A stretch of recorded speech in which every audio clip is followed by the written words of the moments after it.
Welcome to the Rim Break Rodeo. We hope this video helps. In this video, I will explain how to make blue cheese sauce for buffalo wings. To begin, gather your core ingredients: 1 cup of good quality mayonnaise, 1/2 cup of sour cream, and 4 ounces of your favorite blue cheese. Make sure your blue cheese is crumbled into small, consistent pieces. Also, have 1 tablespoon of fresh lemon juice and a dash of Worcestershire sauce ready to enhance the flavor profile. Now, in a medium bowl, gently combine the mayonnaise, sour cream, and your finely crumbled blue cheese. Stir these together until they are just incorporated. Next, add the 1 tablespoon of fresh lemon juice, which will cut through the richness.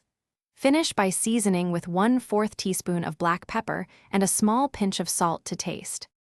Once all ingredients are in the bowl, stir everything thoroughly until the sauce is creamy and uniform. This ensures all the flavors are well distributed. Now, it's crucial to taste your creation and adjust the seasonings as needed. If you prefer a thinner consistency, you can gradually add 1 to 2 tablespoons of buttermilk until it reaches your desired texture. For the best flavor, chill your blue cheese sauce in the refrigerator for at least 30 minutes before serving. This allows the flavors to meld beautifully. It's perfect alongside hot, crispy buffalo wings or as a refreshing dip for celery and carrot sticks. Remember to check the description for a link to the Owala water bottle and other great deals. Enjoy your homemade, delicious blue cheese sauce. Thanks for watching. Consider subscribing if we helped you.